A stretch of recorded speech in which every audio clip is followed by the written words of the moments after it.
This clip is brought to you by SaveWithConrad.com.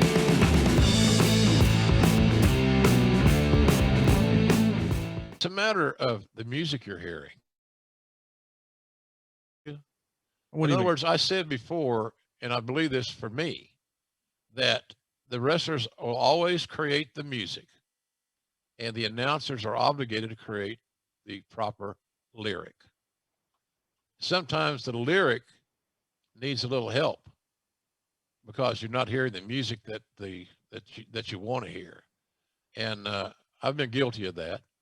And even since my time in AEW, I'm learning a new style. I'm working with two other guys. I'm not making excuses saying, here's what the deal is. It takes time to get good at the 3-man team.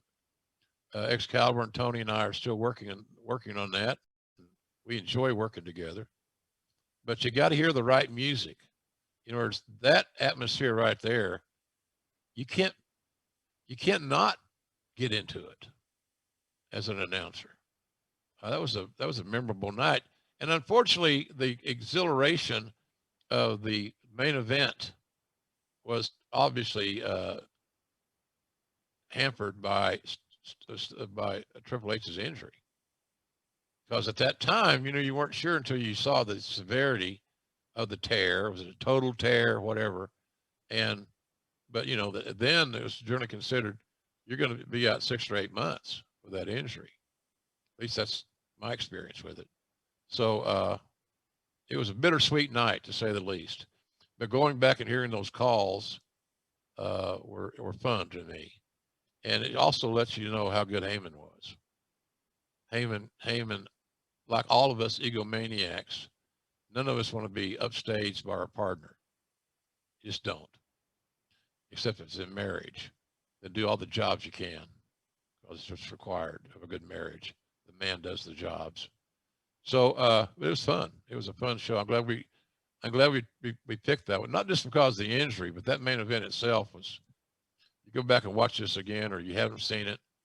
That tag match is worth taking a good long gander at, Conrad.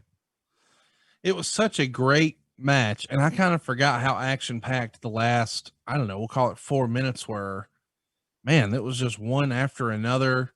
It's about as good of tag team wrestling as you could see with guys who aren't normally tag teams. When you're working together all the time, and for lack of a better word, you have reps. So you're together every night, you travel every day, you're working a lot of the same spots together. We're talking Midnight Express and Rock and Roll Express or FTR or Young Bucks or whatever.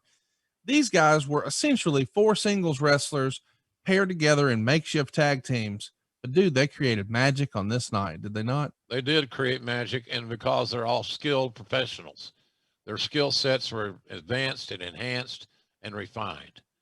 So this matter then of incorporating your skill set into a tag environment. And I tried to outline some of those points of the psychology in the early part of that match, where Benoit got isolated from Jericho, prevented from making a tag. You got a nice shine on Benoit early that Austin sold like crazy. Then the tags were starting to come from the heel side. It was just really, really good. And but then again at the end, that sledgehammer thing was Austin's out. That was his reason for losing and taking the fall. So, but here again, from me and my talent relations role, okay, Rock's somewhere making a movie. The top baby face I've ever had in my life, booking wise, is a heel. And now a guy that could either be a top baby face or a top heel is going on the IR, the injured reserve, because of a torn quad. We need people to step up.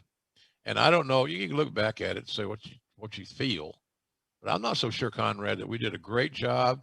We need to get somebody hot. They need to be vignetted. They need to get wins.